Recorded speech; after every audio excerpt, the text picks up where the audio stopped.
Central Asia.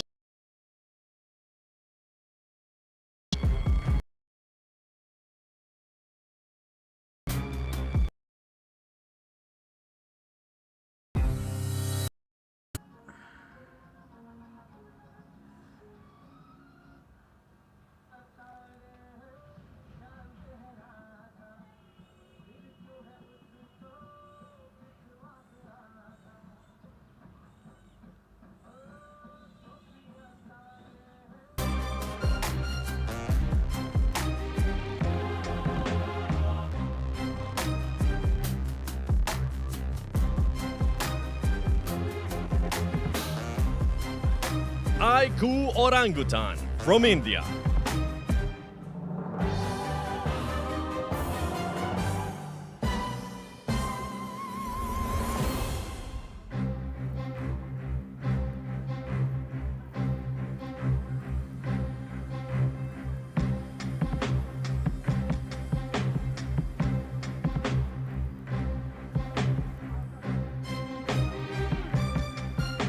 The hometown heroes, Arena from Thailand.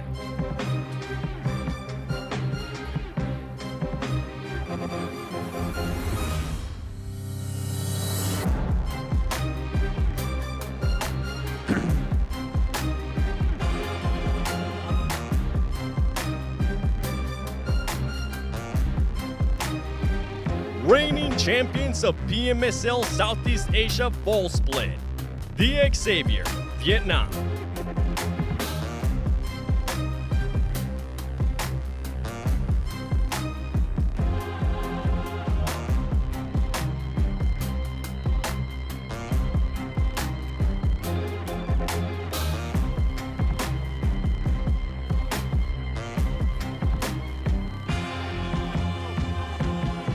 RA Esports from Saudi Arabia.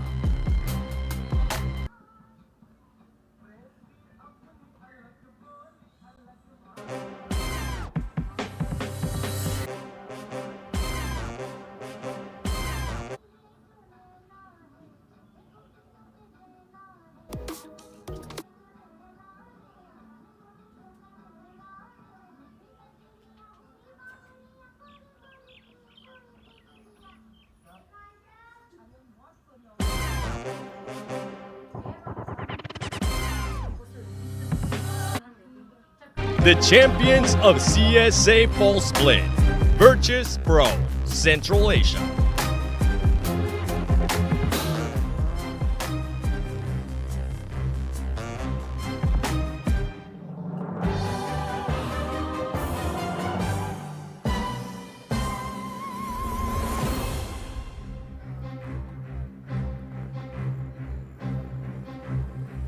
GS Team from Iraq.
From Turkey.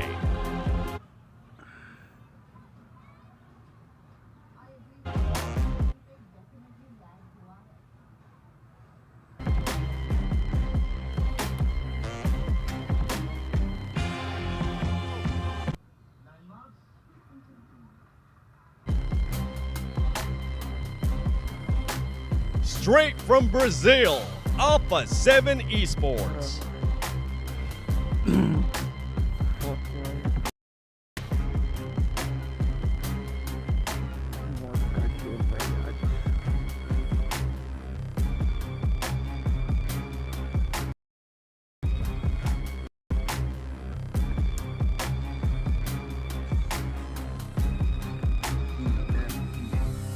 from Mongolia, Alpha Gaming.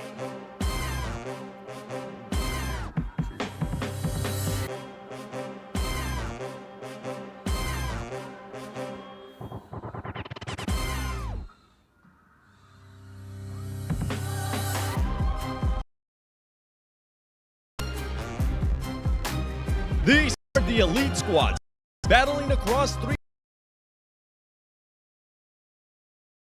tickets straight to the grand finals. So let's get right into it. This is day 25 Club Champion.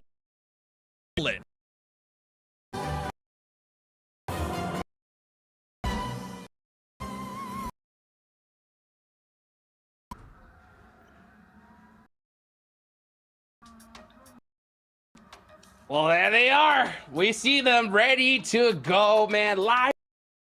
Tyler. A little bit about some of the squads in particular that I think, right? And that is India, baby. They are right.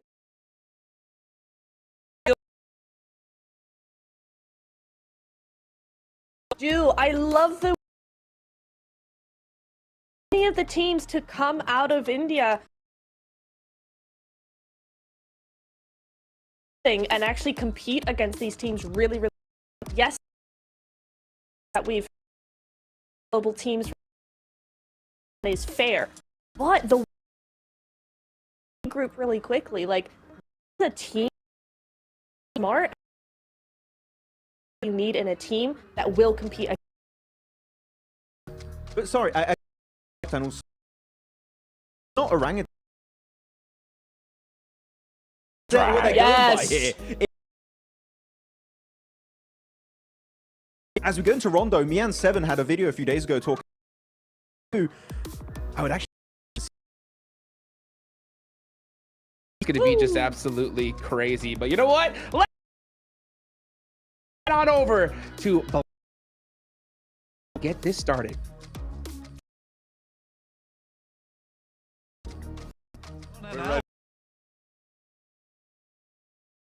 Finals later on over in December. It is blank is the place. Get finals right, you get fantastic chance to get in, and even if opportunity we start, you make a new map in. It is Find these recall beacons. Well, it's the hand done and dusted for the. And that's a second falls as well. I think the outpost if needs be 7, so that I think that when you look typically see to start sorry. So, oh, easily. We can't find it. I'm safe. There. All right. Meantime, blank. Just the flush is coming through. Happy at the start. After that,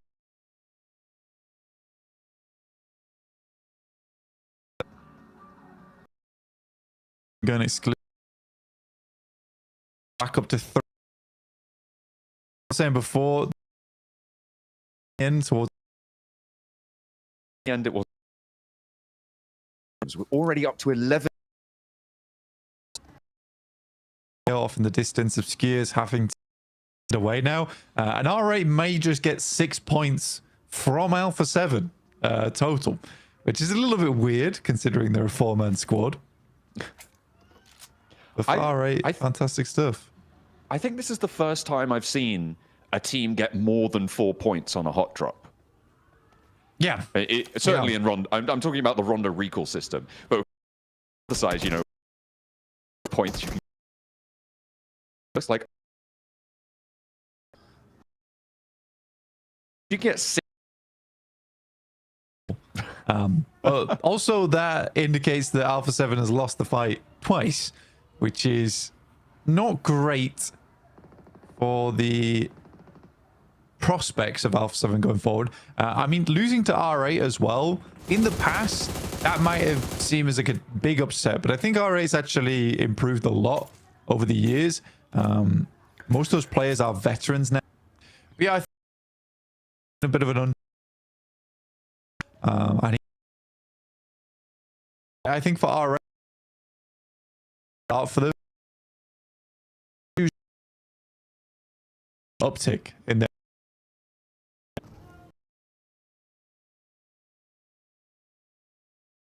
Crack on with Rondo. Get towards the top of the gauntlet.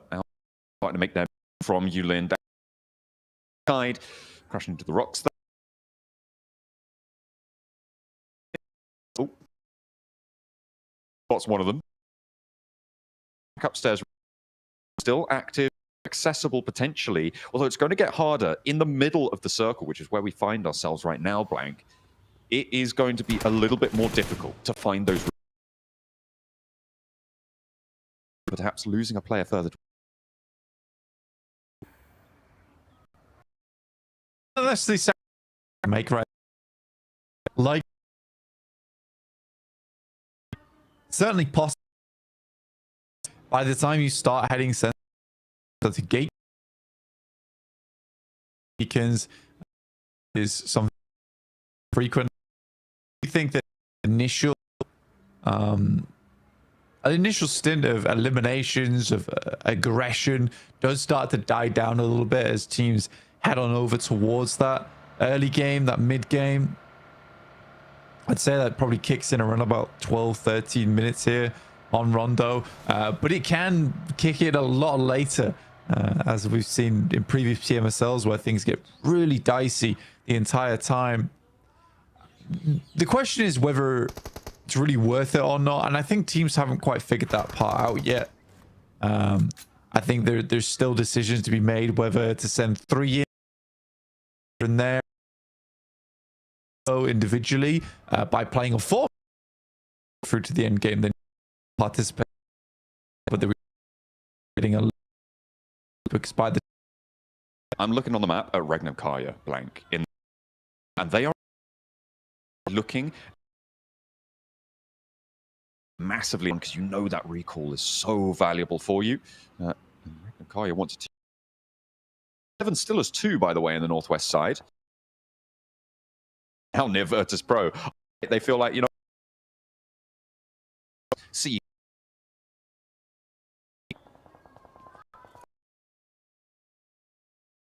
That second fight was really poor.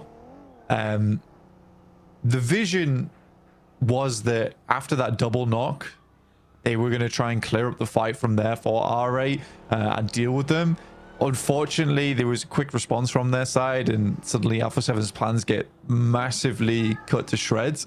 Now they're sat on the outside edge, trying to move in. Real difficult maneuver now to make. I mean, they're passing through VP after the circle if they want to catch a recall beacon in time and still have a chance to get some loot on board before you're transitioning towards those late game fights. I think it's tough for Alpha 7. I don't think that this initial match is going to go all that well for them whatsoever. Good shot from CEO over towards Soldus. Real quick put down from him. Yeah, Kara, remember they lost a player earlier, and so they are staying as 3. They didn't break out to go for that recall. That's what I was talking about. Even though they are still available, they're kind of trapped in now. So Mad Bull's being able to find that opener really very valuable. And it looks like they are still under caution, but CEO, as you saw there, getting that knock over to Solus. That should be fairly resable. Uh-oh. Poser has to live under the cover fire of his teammates there as Lemon nearly takes him down out of the rotate. One of those tough things, and it's a good point to bring up, is that if you're knocked and flushed towards the center of the circle, typically you're not getting that player back up again. But there's also that thing that's talking head, right? Sometimes go for one of those. Kind of have to disconnect towards center, you have to play on as 3. Play on as 4, but risks most likely. So I think that teams do struggle with this idea of making those bold plays. I think if we go down to 1 or 2 players, I think it's absolutely fine to try and go for one of those maneuvers. You are center. Nades over. This is Kara down to 2. CEO and Nate is on the backboard. Just to the circle shift door. Stop.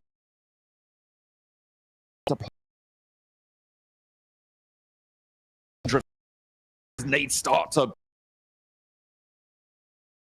the basement. Too much. Basket as well. The floor. You don't see that often. This is, I mean, this has shifted inside. Space down towards the southern edge of right now on Jadana City. That is available. Could push towards as well. Are too late. Divots to play in, small defiles you can set up, but use the destructible terrain to your advantage, right? Being able to bomb out some create those is very, very is like does make yeah, that's a big advantage coming in south side closer. I think the teams in the south are going to have a little bit cleaner of a time for now, but I think as things move forwards, it is the teams further up towards the north where Thundertalk were playing before, and well, actually where DXavier are trying to send towards right now. You can see they're trying to get around the edge of this one, regroup onto Lambor, who is their northmost point blank. They're 3 players behind, and they are sending it forwards. They managed to find a sliver through. This is good scouting coming through for DXavier, and they find themselves on the coastline on a nice little plateau. Yeah, it's not bad at all. And for DXavier as well, there's always this chance to move over towards that northeast side. I'm not going to say it's like a startling positions you do need to be aware of, which Rexes haven't set themselves up. Elim get the chaos and the panic that ensues after a circle like that. Usually I'm going to set up. That happens. In the meantime, Thundertalk Arena, like you said, alongside with DXavier. Maybe I do need to talk about land. But yeah, I think that you just have to, you pretty much have to stick to your guns here. If you're out for 7, you are having a great off the back of this. Mad Bulls moving into GK. Very, very bad stuff here happening for them, but luckily Flip's on the outside. Wonderful off-angle player, but then he's got 2 enemies to deal with here in front of him. Safji and Ragnarok. See what Flip can get done here. He's very good when it comes to the clutches, usually, for Mad Bulls. Oh, Ragnarok rolls on in and finds the 2 players. I think there might have been 3 on the middle there for the Mad Bulls. Flip with a nade on in, looking to try and stop Ragnarok from doing any more damage here. But the rest of his team has melted. He might be an off-angle player, but now he is the angle. Nice. A real big re-knock there as Ragnarok actually has to send around the edge. But fortunately, he is kowtowed. So difficult. That's a bold push. Very, very bold push from Flip here. He's been taking a little behind, hoping this goes through. Completely I think there's a play from well to switch to the rest of the team. He put the pressure in a big way. He had to speed up a little bit because it meant his teammates might just slight indecision here. This is nice and easily. There we go. But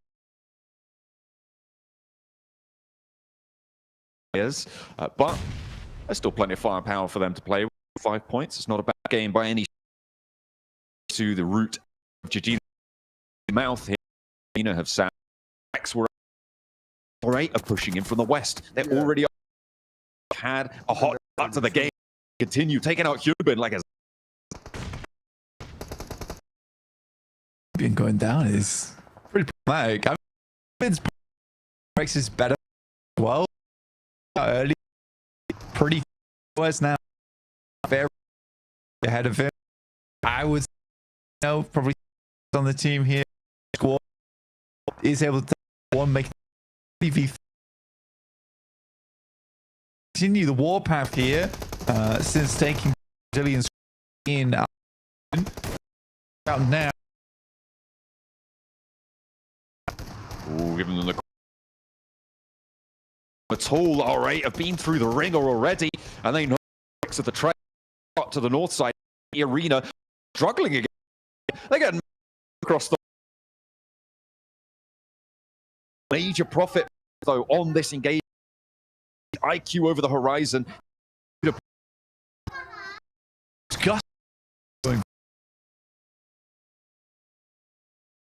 Prestige is able to move right at the backstab.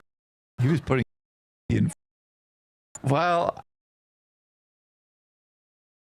it's evil off the day in general. And Alpha's lucky with this one. I think that's the play you have to make if you're a two-man squad, is you head to the unknown side of the map, which in this case is northeast. But they get so lucky this continuing to be in the circle in stage 5. I mean, by stage 5, you're usually assuming the circle to pick one of two land masses to go to. But because this has been so central each time, the algorithm basically just says, well, we just have to split. Yeah, it's a real nasty circle right now. And I mean, at the start of the game, playing like lemmings, you think that Alpha 7 do need to have a little bit of elements there. There's a for the one in the to be on the D here, trying to north towards one player now. Baton for Wolves alive up on the wall, dancing around, trying to find an opening, but it's not being presented. Thundertalk playing solid, stalwart on their defense, and there's nothing doing. Now he's at long range with the shotgun, and he's got to keep the lead pouring out, but it's not going to be enough to get all three.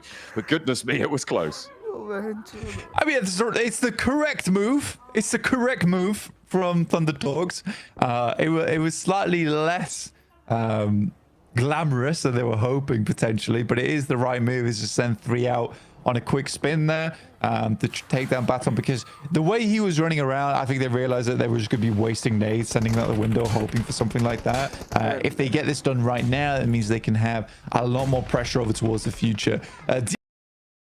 Here on this game, moving over towards that northeast. Some good nades as per usual, but one is back there in Sky. And we talked about them a lot earlier. That rotate in really paid off. Helped maintain that sign. They are not. They are. And they are rotating through.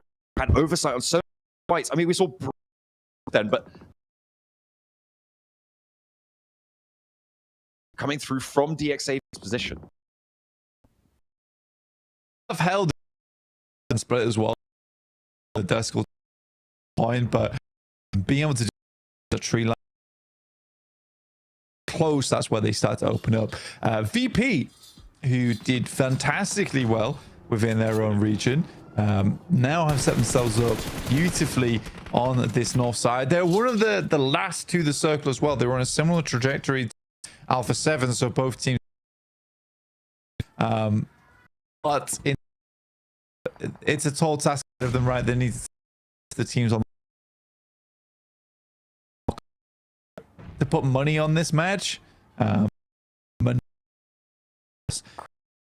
Probably VP. It's the smart money, right? And they will be able to do so fairly simply.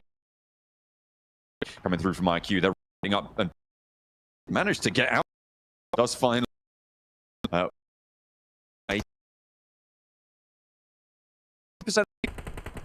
Yeah, look to push through APG. Top and dog with the position. Racking. 8 damage on that. Had eyes on. That was the main thing, right? He had eyes on. So the flash didn't matter. They mainly flashed dog there. It's all shock and awe. You know, they're just rolling on in. Big bang, big boom. They know where the player is. Throw the stun grenade. If you're both flashed and only one of you knows where the other one is, that's an easy win. Hey, look at this. Alpha 7. They've managed to find some divots very early across the way. Talked about them before. And now here we are, with them being given a massive amount of circle luck to keep themselves in this one. Wow, what a lob from Paragium. Very, very long on the nade there.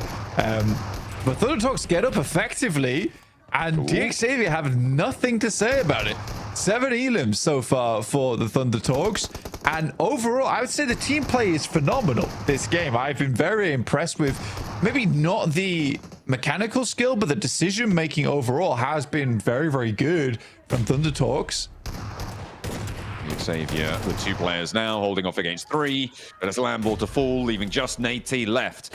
He is closer to the water, and Thundertalk do need to move on in, move a little bit closer here as the nades continue to roll on out. This is a bit more of a difficult push now. Virtus.pro may have oversight to some of these side angles that Thundertalk are going to want to use to approach this situation, so it could be a little bit harder. That deployable cover as well, airdropping on in, giving them that concrete barrier, keeping them safe, but Alpha 7. They're still alive, by the way. That's an annoying one for Thundertalks. I think they were just about to get that knock as well. But Alpha 7 salvaging this game as best as possible. I think they're doable. What on earth? It's very rude. Thundertalks might. I think for Virtus.pro, I mean, to say that I think it's just a case of the circles messing with us all right now. But for Thundertalks, I'm gonna go ahead and say that I think that just off the back of in multiple moments where good, which is usually something that is quite present in China, is that their team very backing up with very, very quick maneuver. So I quite like this from Thundertalks. Virtus.pro, I don't like that Thundertalks aren't holding the water aggressively here, and I think they're worried too far forward and exposing angles. 7. Let's get as well as Milky Way up. On just watching their approach, very well done, very, very well done. Yeah, I think this is really well played by Virtus.pro, and I think you're right on that. Alpha 7 off angle, suppressing Thundertalk on the south, on the western side. Just a note on the circle on the minimap, it's slightly offset from where it actually is. It's a little bit further southwest than there. It is not the case. Nasty. It's really involved here. And I mean, have a chance in this one, Blank, which is crazy. There's a different, so the outside chance. Up, and I think that this game is all down now on this next circle shift. It'll be the last one of the game, because that's what people are happy. But I can't map. I'm waiting for the map feed to update here. It does head towards ish, and I think just about is next ridgeline and play on nothing really, which is difficult. Really closes, which is I think it's time. But at least top is off. Active in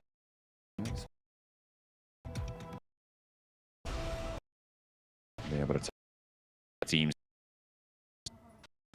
or players versus pro that do a nade here could be dangerous.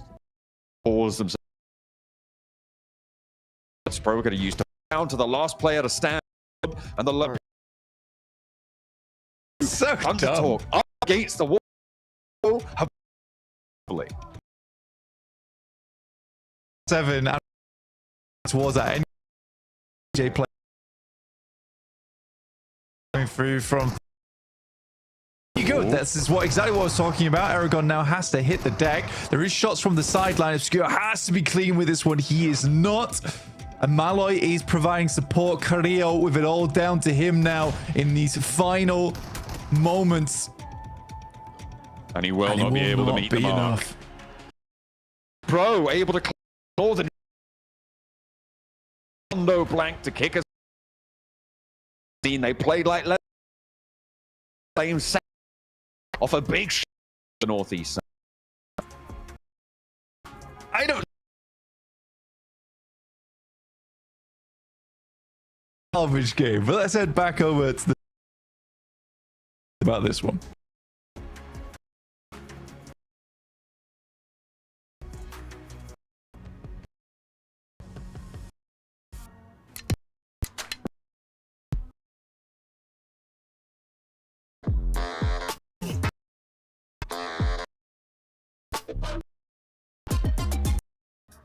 Man, what a tough game there for Virtus Pro at Alpha 7.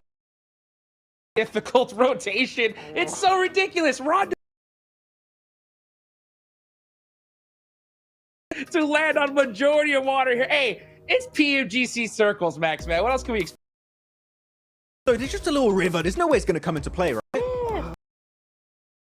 Genuinely so impactful in the later stages of this game. And it keeps every single... What the hell was happening? Alpha 7 and Virtus Pro, of course, congrats on the amazing game. Then, you know what? They made the most out of C and Virtus Pro. Aragon, Malloy, QA, putting up the numbers and coming out as the kings of the CSA region. Let's go. I mean, it's so crazy. I mean, towards the end of the game, I mean, what's in the back? All right, yeah. 7, they got this. Thunder Talk, they are just Virtus Pro at that 2-2 split, man. They crushed it, Neptura.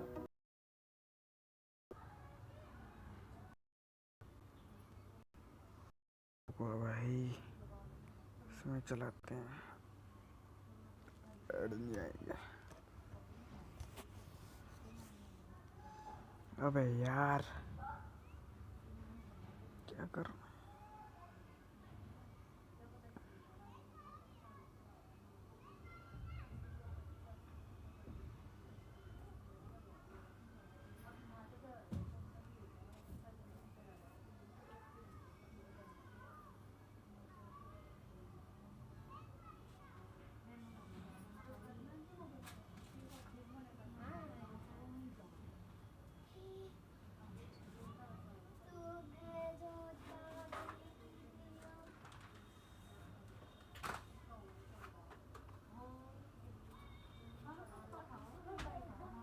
The game-winning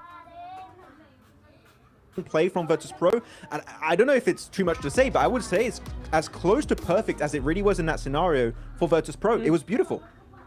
And to make such a perfect play out of such a difficult zone as well, right? To take that sort of high-pressure scenario, it was not an easy game by any means. Yes, they might have had more time to think about it because they were on the other side of the river, but yeah, it's insane that they were able to bring that out of it. Wait, Niptura, Hot Jukes, am I seeing Malloy with 870 damage, 4 limbs, and he's only taken 22 damage? What? That's what I'm talking about. Bro. He's out of the untouched. Matrix. Oh my, that's crazy stats. Okay. Dude, ridiculous. I mean, one thing I really loved from them, though, was to have that heads up to cross the river, right? I think a lot of teams in that position, they're just like, you know what? We're going to hold this side and just see what happens. But no, they end up making that split, and it worked out for them big time, Max. Yeah, definitely worked out for them big time. Let's go through some of the replays here of this match. And of course, a lot of hot drops, which you would expect Niptura, right, going into Rondo because of the recall tower system. But Alpha 7 losing to R8, definitely an unexpected run of events here in the compound northwest of Rondo. And Alpha 7 got to maybe rethink that hot drop because R8, they're coming in hot. They're swinging here for the MENA region. Yeah, it is interesting that we weren't expecting to see A7 really not come out on top on that one, but yeah, maybe they'll have a little bit of a rethink. At least now Rondo's done and dusted. They got some time to think that one through maybe a little bit more.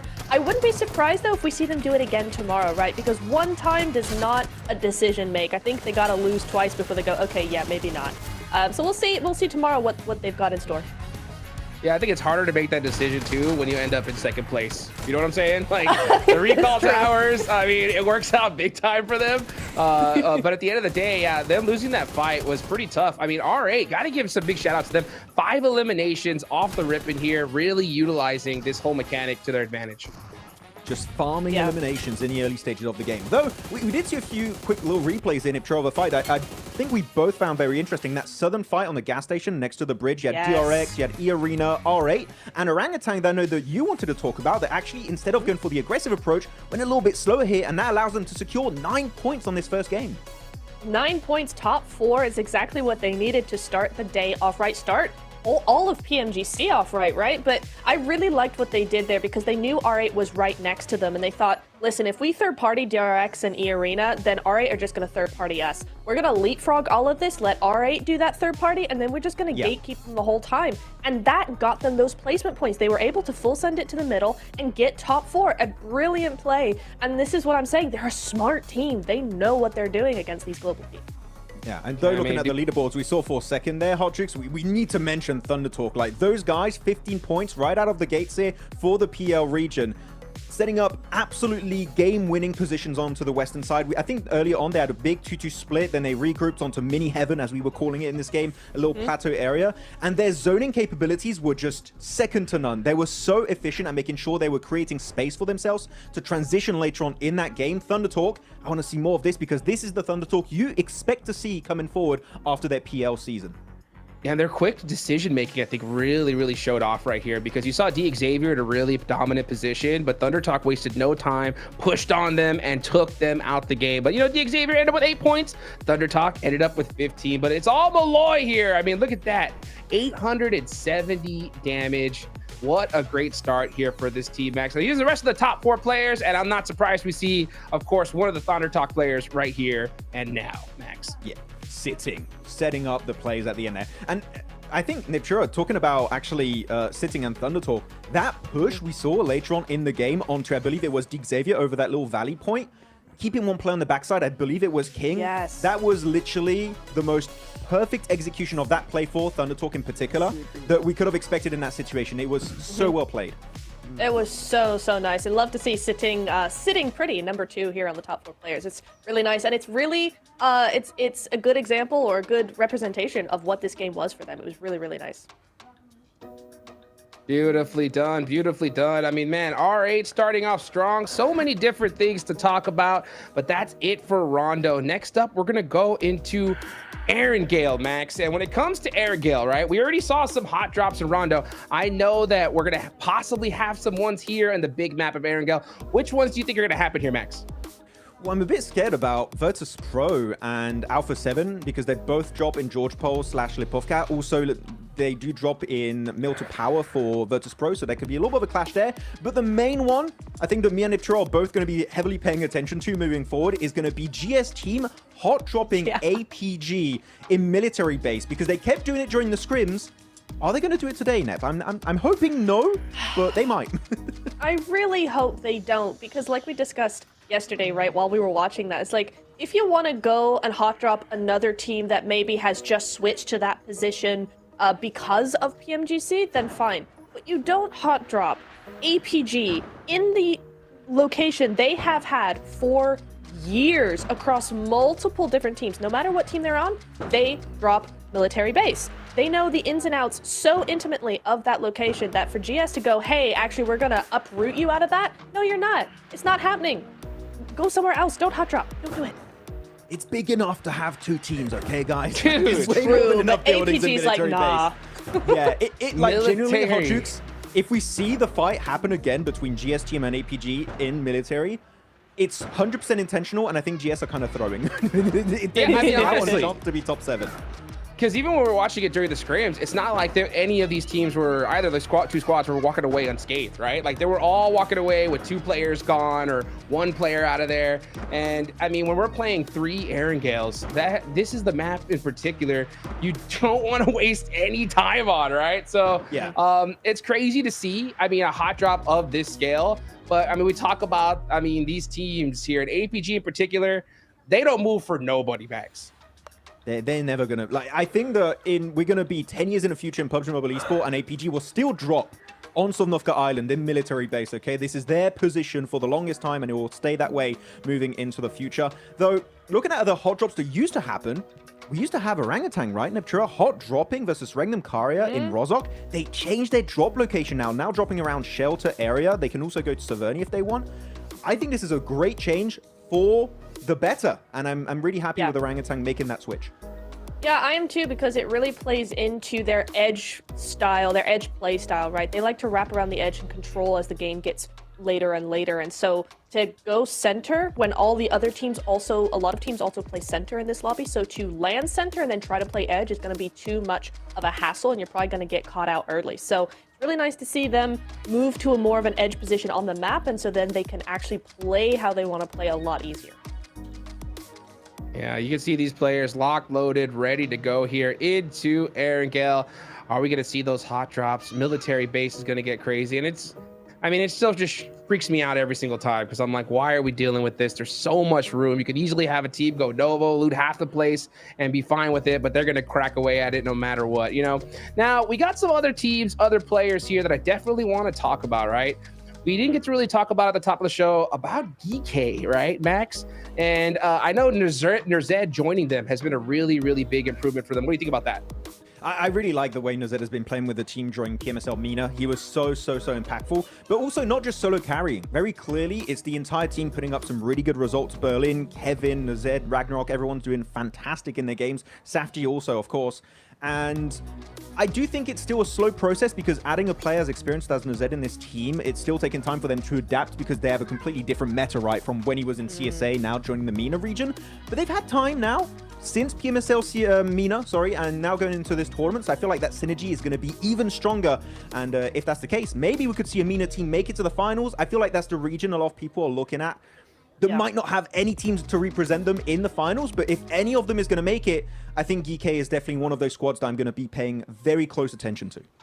Yeah, and I also think that maybe in PMGC, in a global lobby, they're actually going to be a little bit more comfortable, because now Nerzed is able to bring that global experience that he has to the team and forge the team as it needs to be, you know, tweaked or whatever, right? Whereas going into the regionals, they were still playing as a regional team a little bit. So it's going to be interesting to see if that experience, if that influence is going to actually make them have a better time at PMGC. Yeah, I mean, it's always good to see. There's so many different roster changes, so much things happening right now, but it all comes down to this, guys. There's only 7 slots to be able to head towards the grand finals, and if you do not get there, oh man, it's going to be a tough battle in the group stage. We got 10 seconds left to go. These guys are getting locked and loaded. We are headed into Erangel for the first time.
Got a feed again, Blank, and I think we're into Erangel.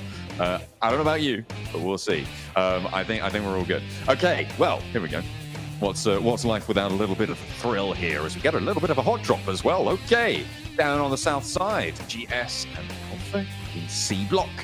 Gonna continue to scrap this one out. Let's see who's gonna get the better end of the stick here. A hop in through the window from Doc and actually finds an AK in the hands of D3S. That's going to be nasty. Fortunately, Doc's down as well. Alpha Gaming actually definitely on the back foot of this as Reefus takes a lick down the hall.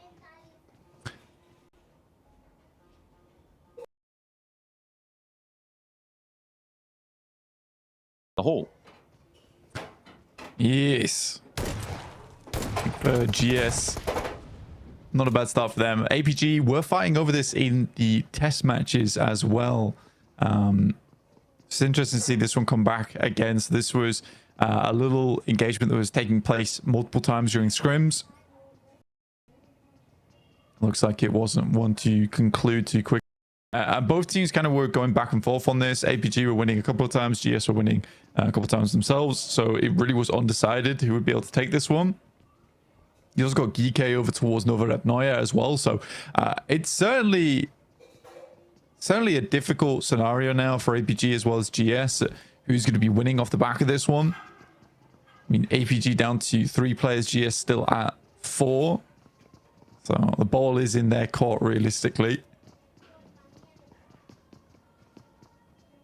No recall beacons for Doc this time around.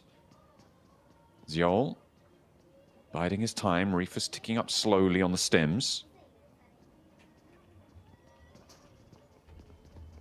Icon puts the pin back in the nade.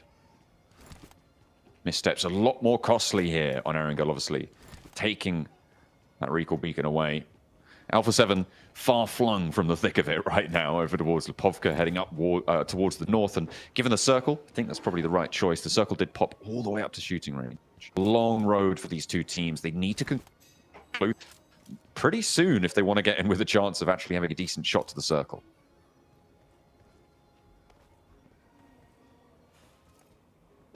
Definitely a long journey, and there's no recall beacons anymore to assuage those problems.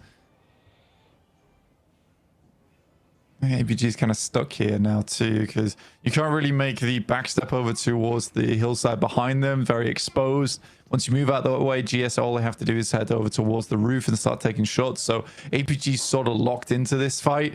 And it's a long journey up north as well, with the circle tearing up over towards shooting range. It's unideal.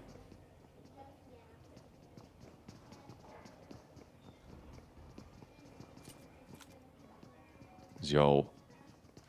He's been hiding behind this wall for a while now. I don't know if they know about it, but if they get up to that high ground, they will. Can't really move up to the roof, and it's just so exposed, and you don't really know fully where Reefus is. Nade from D3S. I think they know he's behind the wall now. Long nade. Don't think that tagged too much damage, but Zjol had to reposition and the footsteps give it away. They know where they're playing now. A stunner out wide to slow down a push that didn't come through for GS. And Alpha Gaming still just holding, playing as 3. Top off in the distance as well. A Molotov out on the door. It just keeps just at bay time and time again. It feels like every single time GS are stepping forwards. Well, they're just getting rebuffed. It's very much a stalemate fight. And again, it's one of those things where APG has to commit to this now, where if GS want to keep dropping on them over towards military, then APG need to make it as hellish as possible going forward. If you want to keep dropping here, we won't leave. Even if you take down one of us, we will remain, and we're going to make your lives very tough. Which is a bit of a stubborn approach, but I think APG and stubbornness go hand in hand anyway. Yeah, I think that's... But it's the start of the tournament. So they've got plenty of time to convince other teams not to come here. Yeah, well, I mean, if they want to get up towards the top 7 in Gauntlet, which really is the ultimate goal of these teams here, they do need to try and get that one shifted a little bit further down the pipeline as fast as possible in the next 3 days. See what more they can earn. Erangel, obviously a major feature of these days, with a 50% of your matches played on the grassy pastures. Taking a look at the points right now, I mean, R8 with 13, which is crazy. on that first match, despite going down fairly early on in the overall standings. I think it was 6th or 7th or something on the placements. But Virtus Pro and Thunder Talk just a little bit ahead of that. And the fact that Alpha 7 got 9 in the end boggles the mind. Kara moving parallel now to the so-called hometown heroes right now. Certainly the only representative from the hometown in the gauntlet stage. We'll be seeing Vampires in the finals as well. But Arena going to be moving alongside Kara.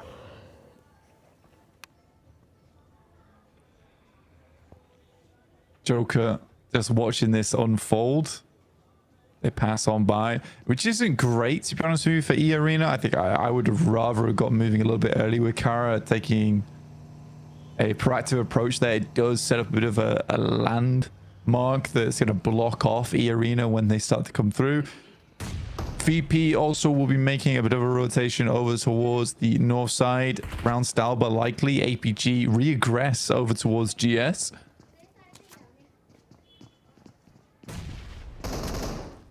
Reefus with the pump action. Alpha Gaming taking a little bit more ground back under control in the long building, but they left a backstop in the cupboard there, and 2 players go down immediately as well. It's getting turned around, it's getting traded off. It's chaos on the inside here, Blank, but Alpha Gaming managing to stand tall amongst it. The push back in has worked. They are making it hellish indeed. There's Jafar now, the last player to stand for GS. Spots Reefus, ducking down behind the box, and has to head up the stairs instead to stay safe. The blue zone is ticking away. It's slow, but it's there. The dropout from Jafar into a 1 versus 1 now, and Alpha Gaming and GS still toe-to-toe in C block. The bomb action through the window. He gives them the do-si-do and puts them back in the lamp. I mean, the one tap as well is pretty impressive coming through from Jafar. And their wish is granted, like you say. Military base is theirs. APG do go down. They do lose a lot for it, though. Only 4 elims and only 2 players remaining off the back.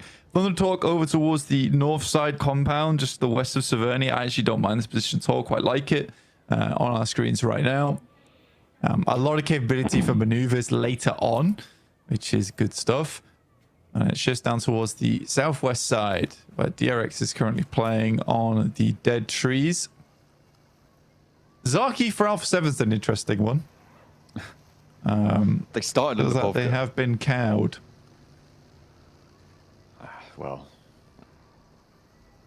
fine. You know what? I mean, they sent there early, right? And they're going to have to play from that northwest side. Geeke moving on in on the east edge with Ulf. Just to their south up in the hills, you can see the ridge lines, the trees, the terrain play here will inevitably be incredibly crucial. As DRX look to regroup, Alpha 7 poking their noses in too, but Carrillo, he's turned away. Spots too much danger for his liking. Waits for the rest of his team.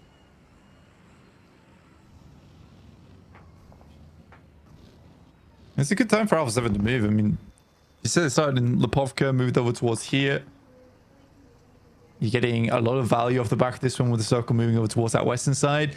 Geeke currently on our screens. Moving through the center of the circle, but no real position to stay right now.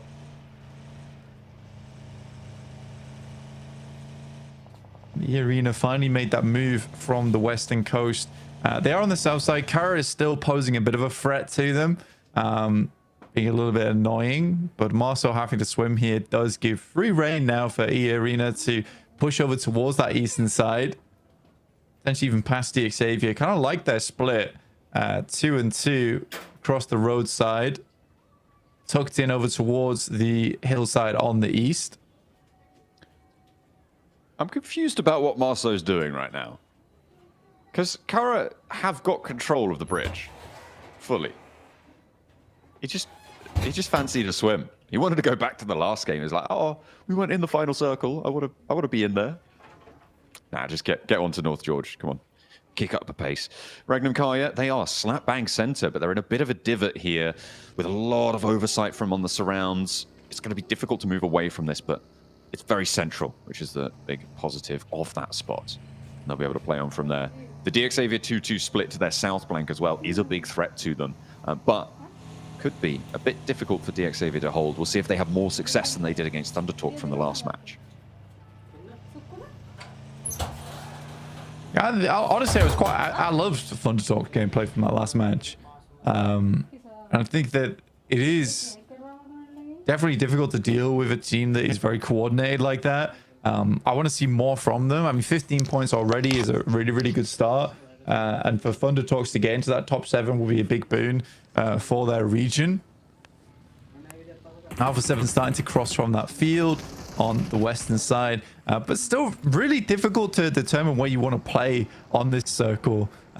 It's not amazing spots all around. I think even moving down this way, you're very, very tough to find decent spots to play now. I think a lot of teams are going to shift over towards that western side, try and play the east edge of Georgia Pole. First Pro up against Thunder Talks once again. Like you said, sighting does go down, but for their troubles, they're at least able to find one. They're able to get... Well, Virtus Pro are able to claim a point there. Thunder Talk not so lucky, and IQ are tagging onto the back as well. King going down, should be flushed out. Going to be real tricky to make that one work. Rectum Kai are holding their central spot as well, defending as they move. Sorry, they're not holding. They sent all the way down to the south coast. Goodness me. Okay, a big rotate coming through in the midst of it. They give up the position a bit further up the hill and instead take control of the roadsides blank, which slither through the middle of this next circle. A lot of control for Regnum Kaya still. Yeah, we didn't get to talk too much about Regnum Kaya other than that initial push from last game. But definitely a team that we're expecting big things from in the future, and already a very, very good position on this map to play around with across the roadside. It is going to require a little bit of gusto from them to hold on to this spot, but I think that Regnum Kai can make it happen. R8 currently playing box, which is not a bad position at all. I think for E Arena, it looks better than it actually is over on this south side. It's going to be kind of tough to move across that open ground, even past all four DX Xavier or Wolves even holding on that north side. So I think for E Arena, they may struggle slightly.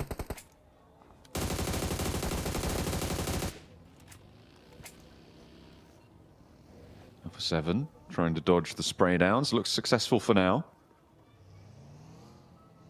Kara moving in from that western side, slowly moving through North George. Marceau did finally get toweled off after his swim under the Georgia Bowl Bridge. And now they'll have to try and move further east with Virtus Pro and Alpha 7 in the way, though. That is going to be tricky, and the blue zone is starting to hurt now into stage 3, closing in 39 seconds to stage 4. That's where it starts to become impossible to play inside that blue, and they're kind of caught in the crux of it, Blank. I think Kara not long for this one. I mean, they didn't have a bad spot to play around with. They even got ahead of the issue with E Arena. Like, the initial rotates from Kara were good. Yeah, getting torn to pieces by Virtus Pro a little bit here has been...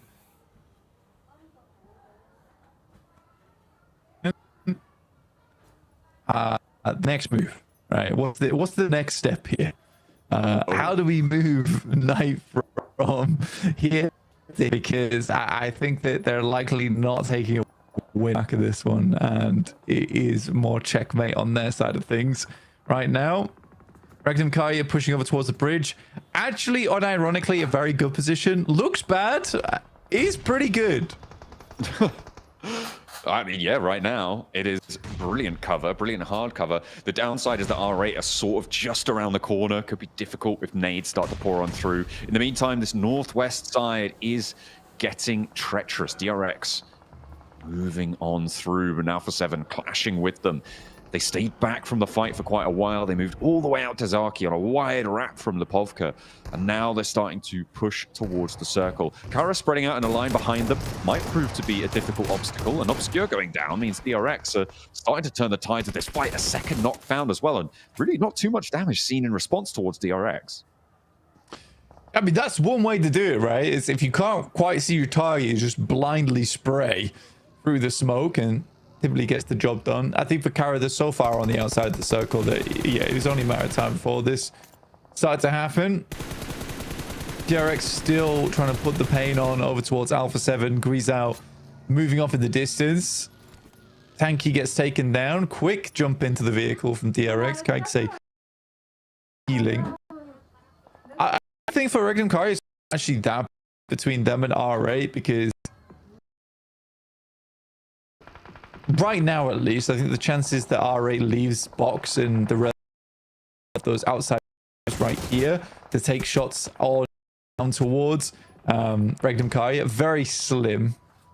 I think for Regnum Kaya actually working pretty well in tandem with R8. Ooh, Ragnarok doing a lot of work for Geeky there as well on that northeast side. IQ cut down. Still going with a little bit more gas in the tank, but you don't imagine that they've got too much more for Orangutan. It is going to be a difficult move now with one player left. Marso's in as well, but he's taking fire from across the way. I think that's Thunder Talk. I think that may be Regnum Kaya if they step up on that south side that they've managed to move out for an outpost with. Loxy, I mean, he spotted this cross. This is, oh, a nice little pickup there. A little bit too bold from Loxy, in fact, there as R8 spot him on an off angle. Don't really know why he pushed out so far. He wants to take down the straggler there from Orangutan, but it's not meant to be. The Xavier, do you remove Mad Bulls? Only 4 elims this game. Be taken down. Virtus Pro currently playing on the bridge alongside on that western edge, but Ulf has something to say about Aaron here. This seems actually really quite strong. I think that we haven't seen all that much out of Ulf recently, but Aaron does get clipped by the circle, and like you say, in stage 4 here will start to hurt quite a bit more than a zap, more like a proper taser on that side of things. Yeah, he gets flushed out as well. Couldn't quite make it. Couldn't quite make the run. Ulf now a player down, not ideal, but they are on the Kobe. They can go way towards their advantage. It's going back up to that northern side blank. That gives the position for DX on the buildings a bit of potential here, and they were able to a lot of that area and play that ridgeline potentially further towards the south. This could be a pretty solid spot moving forwards for DX Xavier. It is lead that is going to be difficult. No one really tested on the north, so maybe that's going to give them an opening.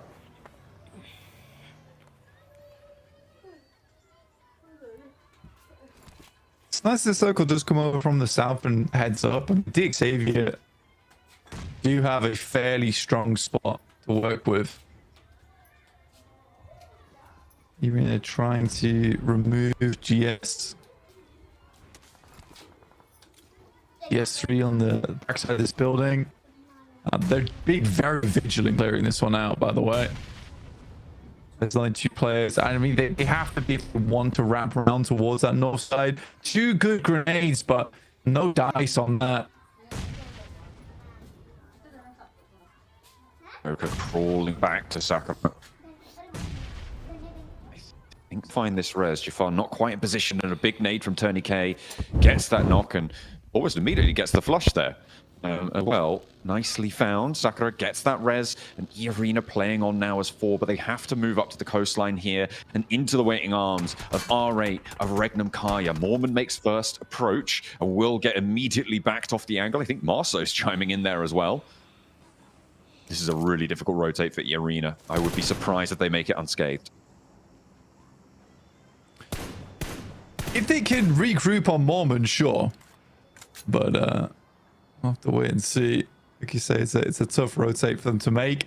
Wolves now wrapping on DX Xavier on that northwest side. Let's see if DX Xavier are able to hold them off down the line of shields. It's a pretty good regroup. That is a fantastic nade. Honestly, an airburst might have done the trick there. Silas has to do it all himself once again. With the double. Fantastic stuff. Zed Wolves goes a little bit too high, but Silas really throws the dazzler. Sometimes the old dog doesn't need new tricks. Just play what you know. And the nade on target is brilliant for Silas. One of the longest standing veterans of the PUBG Mobile scene on the global stage. No one really has more experience than him. That's going to calm the nerves. Marth spray down towards Mormon. And E-Arena, I mean, I said I'd be surprised to see them make it unscathed. They did make it, but they were not unscathed after that. Silas saw to it, and now 2 of them have fallen, but they do manage to get into the next circle. Good nade from Coops from up on high over towards DXAV. It's a good opening. And after that, instantly Doran's in as the front man from Romania. Very, very good stuff that he can bring to the table.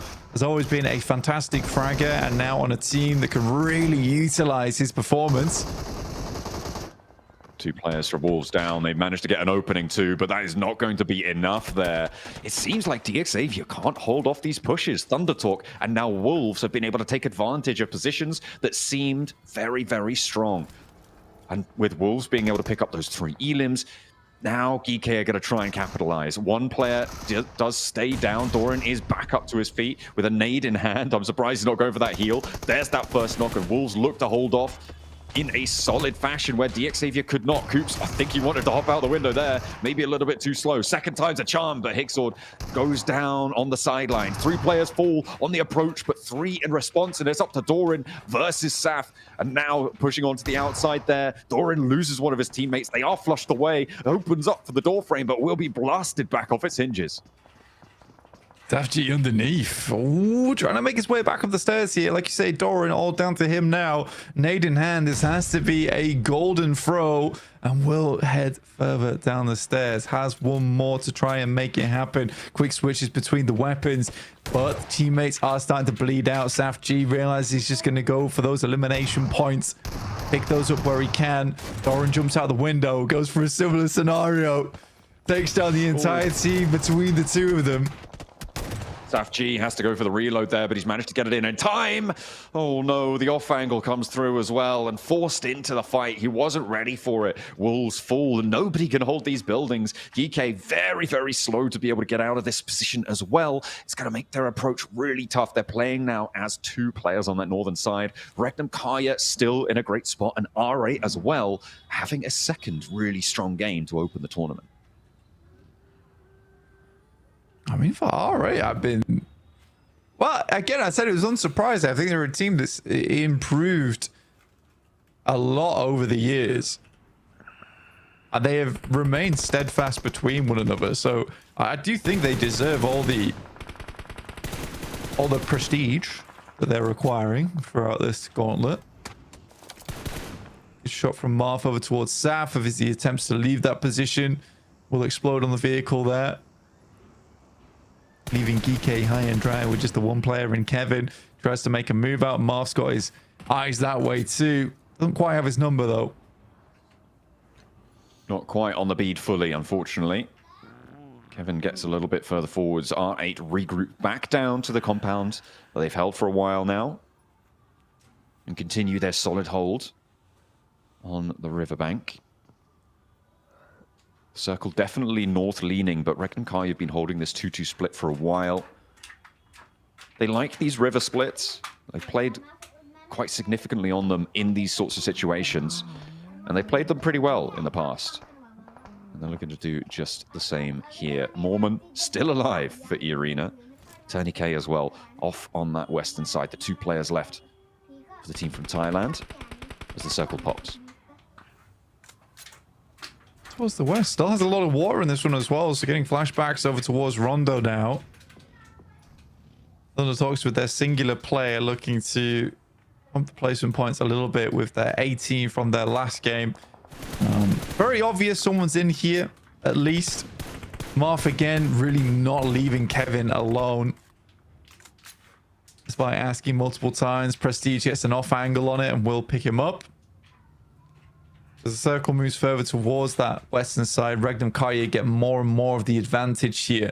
But I think that both Silas as well as Zedwolf know they need to have a very, very strong hold towards the south side, because this is the position that's going to allow them to take on R8 when they do eventually try and move in.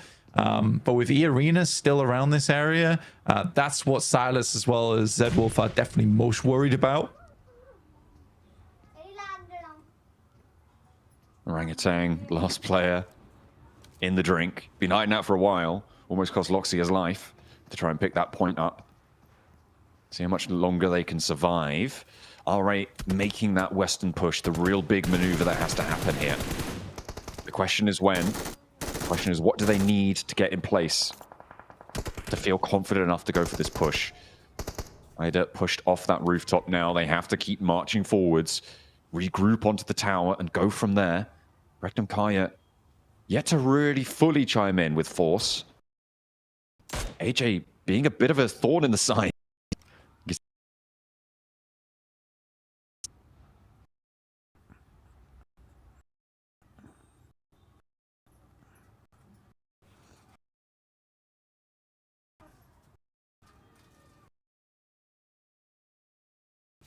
AJ goes down. If Zedwolf can find those shots with the Mini 14,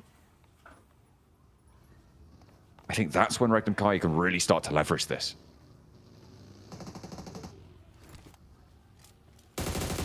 All right.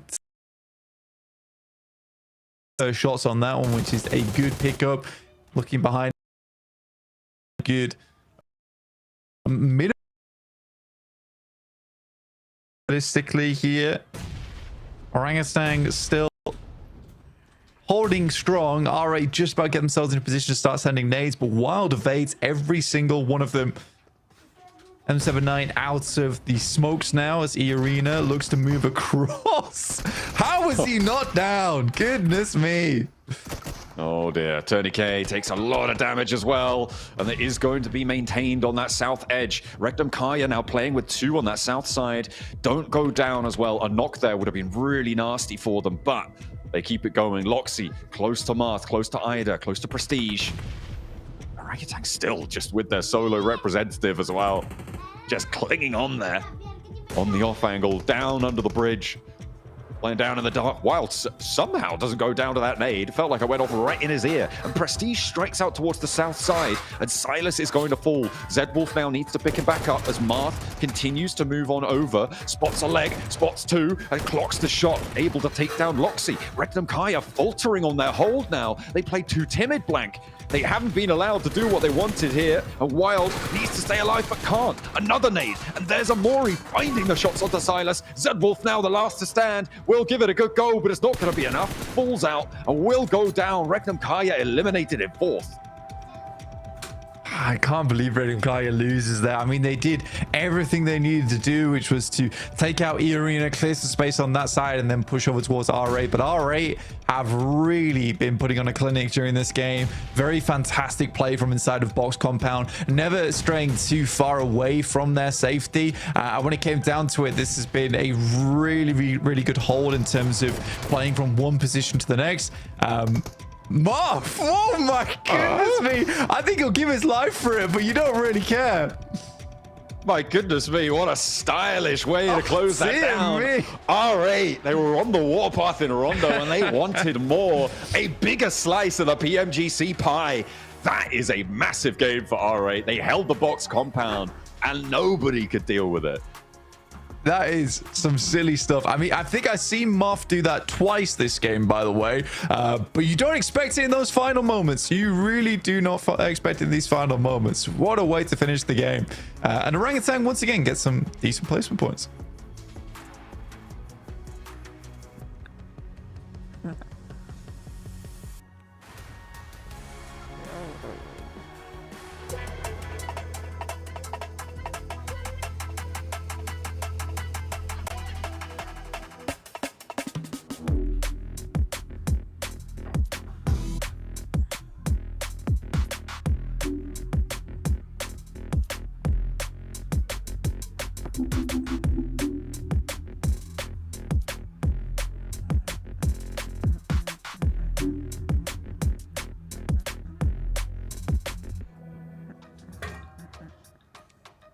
R8 putting Mina on the map right there. That is what I'm talking about. That finish, by the way. Oh my gosh. Marth onto AJ. That was one of the most disgusting ways to end a match. These guys are not messing around here, Max. I can just hear Marth on that push just like, YOLO!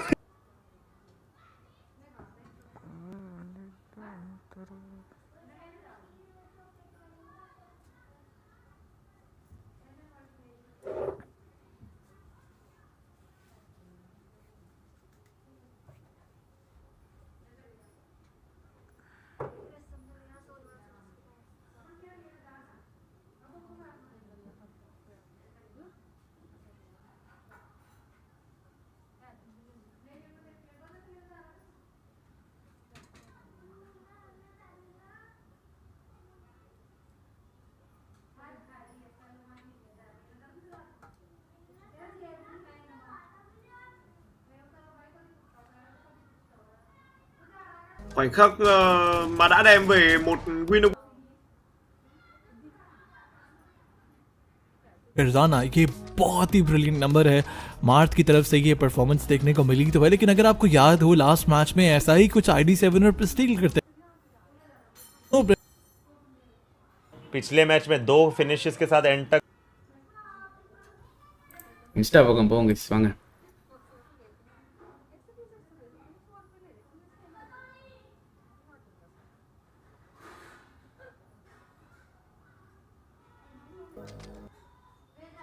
करो जल्दी जल्दी ओजी का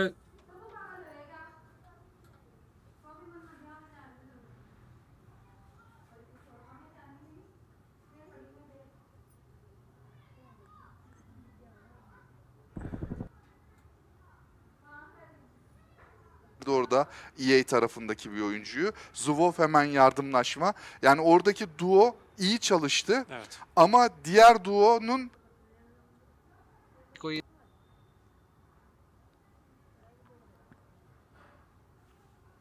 अबे यार कोई डंका मिलेगा साली quality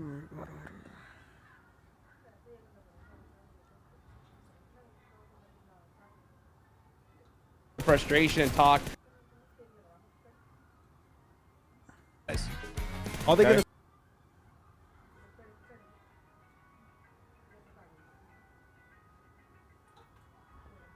stop the hot drop?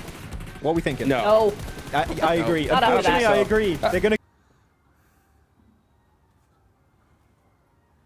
The grand out of the tournament, right? Right in the tournament, what do you think? Yeah, I think that's what they're going for, or what that's the vibe right now, but that's definitely not the way to play it. Come on, guys. I mean, we've talked about it before, Max especially, right? We've been saying, hey, if they don't make it, if the teams that don't make it to Gauntlet, they're going to have an extra hard time making it to finals through the group stage. You've got to be in that top 7 for the best chance, and it seems like both these teams are kind of throwing that already. Yeah, looking at these replays though, big highlight on Marth, not only for that final send onto AJ with the card that was just like an absolutely crazy clutch at the end, but also how he was able to just peek over the rocks to make sure there wasn't just a solo straggler around there, and they do find that one solo of Regnum and just eliminate him. That could have been a big issue as you go back over the entirety of this game. I love this graphic, by the way. I got to say, production. So this. much. I want to see more of this kind of graphics. Wow. And looking at, in particular, R8, the winning team of this match, holding on to, moving into crates, actively scouting stage, and they see the teams away from you, which allows them to instantly have an easy access into the late game with to move up the entirety of the lobby. Because for some reason the zone just hard shifts back to the south. You were right there, right? You control the bridge, you could gatekeep and get points, or just head back to a position. So I mean, R8 not hesitating there. I think it paid off dividends for them here in Neptura. It really, really did. It's one of those things of, like, you know, zone prediction and trying to figure out where the zone's going to go next. And we do see a lot of zones over on that bridge specifically. So really, really heads up play from them to try and take advantage. Going to stay on this bridge, and they were really right with their prediction there. It turned out very well, and it worked in their favor. That was a big Elam game for them. Look at that. 20 points for R8. Woo! These guys are feeling great right here. Tons of great fights in this one. On the leaderboard, they had a great push. Honestly shocked that we saw GK push all there and actually make that third party fight. Actually, 150, 300 meter third party from a distance between Wolves and Xavier. Instantly going to take it up, and when he gets knocks, send it forward quickly enough. Safji wins it, but I like to see GK being this opportunistic in these third-party opportunities. So keep it up, because right now, Mina, they're coming out swinging, not just R8, but GK too.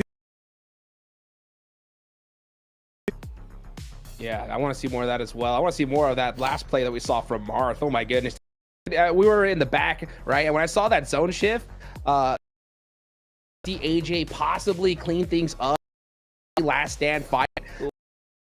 Nah, you know, you're out of here, dude, right? Just driving up the vehicle, backseating himself and going to the blue, right, Neptura? Like, literally, if he did not hit those shots, he's gone. So that was a crazy play. Yeah, it was insane. I mean, it's one of those things where it's like do or die, really. You gotta try and go for the risky play to make sure you get boards that you're wanting, and they did. I mean, look at the overall rankings. That match puts them top of that leaderboard, 33 points. I mean, we're looking at teams that were so well placed there. Thunder Talk, despite not getting a win, currently in second place. And also Orangutan looking really good in the top 7. They are looking really comfy despite not getting a chicken dinner. They both have 10 placement points, which means you're still reaching the late game. I would like to see Orangutan survive as more than just a solo in the later stage. I think it was AKOP on Rondo, and this last game it was just Aru in the water. But you know what? They know when they lose the early game fight, we'll just try and survive as a solo, get some placement points. And so far, it is successful for those teams. And the consistency is all about, right? Especially when you don't get that opportunity to have a big game, right? You got to put something on the board, and Orangutan are doing just that here, Neptura. Yeah, they really are, and it's all about that momentum, right? If you try and go too aggressive and play exactly how you want to play, even though the zone is against you, you're actually going to end up demoralizing your team in a lot of ways. So it's really nice that they're like, listen, we're going to scrap what we've done. We're just going to go solo again. It's fine. Get a top 4, get a top 3. We've got those podium finishes under our belts now, so that when a zone actually comes that we want to play and we can play the way we want to, we have that at our back to go, yeah, we got this. We can do this. I love it. I love it, man. What a crazy couple games so far. You know, one team in particular, right, that we're seeing all the way down the leaderboards that I didn't really think we were going to see too much, right? It's got to be APG, Max, right? So I know that we're probably going to continue to see these hot drops because they're just that stubborn. Yeah. But like at this point, like with them so far down the leaderboards, do you think there's a possibility of them changing things up? Unfortunately, no. Knowing APG, they're just going to keep going with what they're currently doing. I wish they wouldn't, Hodrix, to be completely honest with you. I wish they would be like, this is not working out. Maybe we did a bit of a mistake here and change it up. But unfortunately, that is not the APG style. But talking about another team here quickly, Niptrod, I think we would both agree on that is currently underperforming is DRX. They're currently standing in 14th position, only 5 points. And those are 5 eliminations, no placement points, which is very much not like DRX that we used to see in the past. I need to see a bit of a step up from them because so far they've been invisible these 2 matches. Yeah, it has been odd, I think, but I think that's kind of the way they will want to play this. It's been slow, but maybe just, you know, we've had 2 really tough zones. Maybe that's really what's coming into play here. They tend to rotate quite slowly. They tend to, you know, play center, but then they've got large splits, and maybe with these big hard shifts that we're seeing, both the slow timing and those big splits, they're just not working in their favor. Yeah. You know, the good thing is here, though, with the gauntlet is that it's top 7, right? So top 7 move to the finals. And at the end of the day, we're going to see a whole bunch of teams go on over to the group stage that don't make it, right? So it gives teams, I think, a little bit of more room for error. Have a couple, you know, games to kind of adjust and kind of get things. But at the same time, I mean, we're seeing squads move at a pace so fast here, Neptura, right? I think that if you let one of these squads, even a team like R8, get a lead, I think it's going to be tough for them to lose it. Yeah, this is where you've got to be so adaptable, right? You got to tweak things in the game. You don't have time in between the matches to do anything. It's got to be from zone to zone. You've got to be adapting, and that's where teams that are opportunistic are going to have that advantage. So really need to see the other teams try and curb that gap because it is going to just get run away with. Yeah, I mean, looking at Kara here in 12th position in the rankings, need to do a little bit more in their games, and you've got 1 placement point, 6 eliminations. A team that, you know, have some great players on their roster, especially looking at old Melis esports players from Turkey. There was just a rising star squad back in the day, and I think they're going to try and redeem themselves a bit more in this PMGC. As of right now, definitely a slower start, alongside also Ulf, that I think a lot of us here, Niptra and Hodrix, we were looking at Ulf like old 5-fuck squad with Eren in particular, rising star of Turkey, that they were going to do well. But unfortunately right now, playing way more passive than I expected moving forward. Yeah, it's weird. It is weird, right? We knew that we were going to play more passive, but this passive, I don't know. I don't know what I feel about that. Yeah, it's so hard, right? It's so hard for me to really, adjust when we've only seen 2 games, right? I think once we see at the end of the day, we're gonna have a much more like clearer picture of what's happening here. But I mean, with these 2 games, and let's be real, guys, right?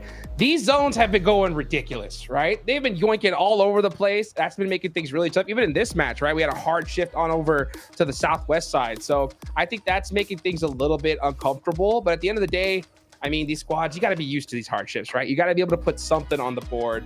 But I will say, it's hard when you're hot dropping, right, Max? It's a little talking tough. about it. It's making me I'm not angry, gonna stop, Hodges. right? Because it's like we got 3 today. But it is what it is, right? Hopefully we can start seeing some adjustments. That's what I want to see, because at the end of the day, we talk about consistency, right, and how important that is, Max. But adaptability, I think, is going to be clutch, especially when you have just so many monster squads here. Yeah, I mean, I feel like some people would... I see a lot, especially in like chats and just comment sections in Instagram, when people give up a hot drop position. They're like, oh, they're scared and stuff. No, they are playing to win. It's a battle royale. You want to survive as long as possible in the game, okay? The idea is to get a chicken dinner. It's the whole point of how the game works. So giving up a drop location or going slightly off to your drop location to have a similar rotation path, but just to dodge the early skirmish, is a smart play. It is how you play this esports. And unfortunately, as of right now, we've not seen those big changes. Of course, it's just 2 games in. It's still day 1, okay? But we do need to see those adaptations being made, because otherwise, for me, if you keep hot dropping an entire tournament, you're just not first place caliber just yet. Yeah, absolutely. Yeah. It comes down to this. Do you want to control the beginning of the game, or do you want to control the end of the game? And a lot of times you can't do both.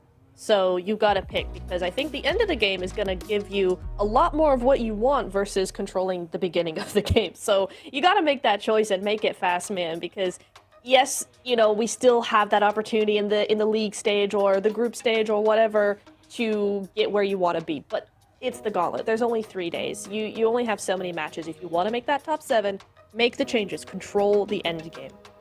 Yeah, and I think at this stage here, we try to be as open-minded, I think, about certain decisions that these players make. And at the same time, though, I mean, we have to be critical, right? Because I mean, this is where everything's on the line, right? I think there's a lot of squads here. They're all confident in their ability, right? But you don't want to deal with the group stage, Max, because we got some monster squads coming along the way, right? So if you could just head and just straight to the grand finals here and now, you got to do it. So if you feel like we're being a little too harsh on some of these squads, I mean, we got to be right now, right? This is what they worked the entire year for, being a little bit more, passive and kind of like hypothetical. I mean, for me, that's for PMSL, some of the earlier stages, Max, right? This is the PMGC. There's no room for error.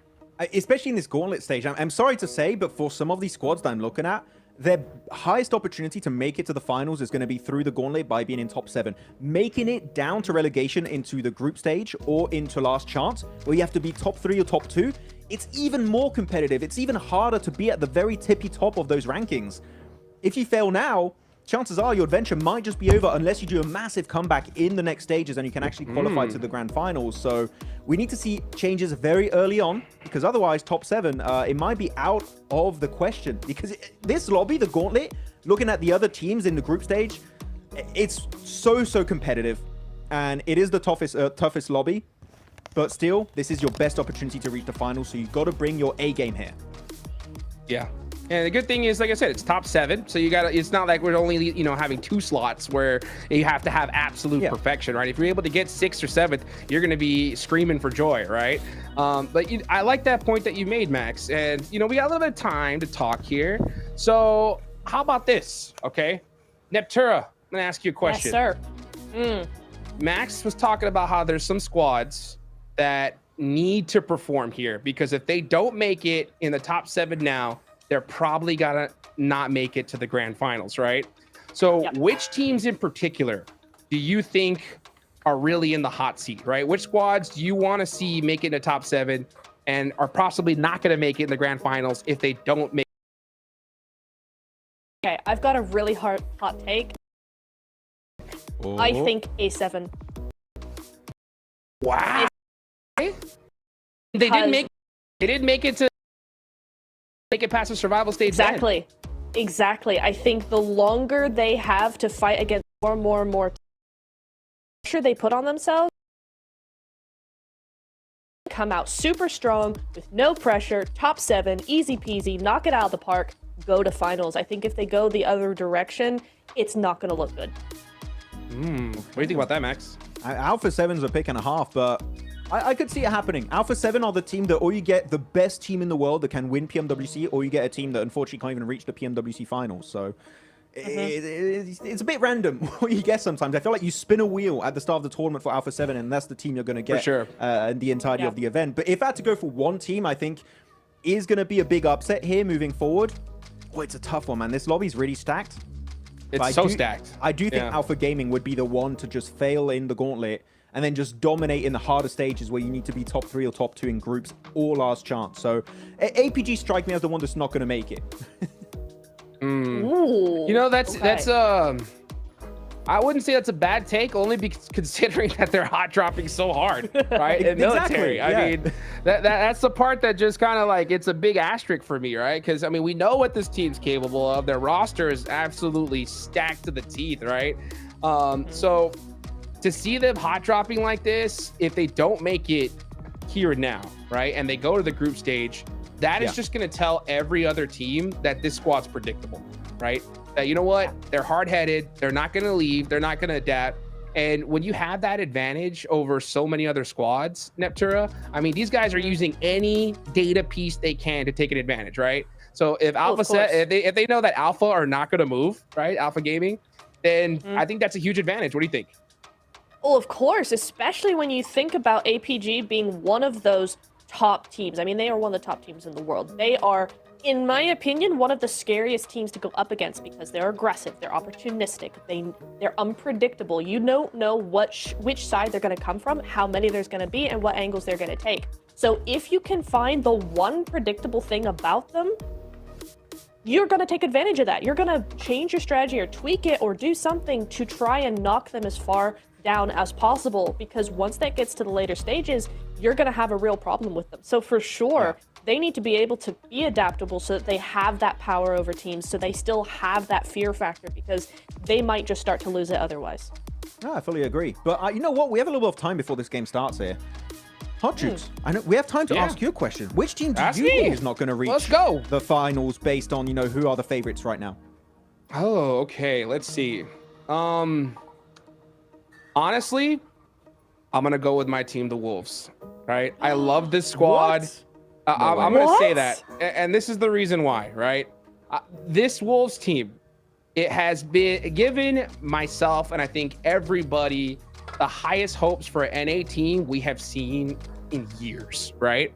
So when it comes to this squad, I am so confident in their abilities. We saw that wonderful push that we just saw a little bit earlier onto D Xavier of all teams, right? And they win that fight, okay? At the same time, just knowing the whole logistics of what's going to be happening in the group stage with only so few spots of chance, right? I think Wolves are a good enough team to definitely take it to the grand finals if they're going into the group stage. So I think for Wolves, I really want to see them clutch slots here. I mean, it's top 7 with how they're performing so far and how they're looking. I'm confident they're going to do that. So if for some reason they don't, Max, oh man, it's going to put me on the back foot big time. My hope's never going to die, okay? But I want to see it. You know what I'm saying? A full-on support of NA, also known as near the airport. Maybe that'll be after this one. But whoa! But looking at Wolves, actually, I was really happy, and you covered PMSL Americas, right, Hot Jukes? Looking at how they played around the whole gauntlet point system and rule set, I think it was so well executed. I feel like this team, and I think we talked about it a bit yesterday also during the rehearsal and the scrims, if Wolves have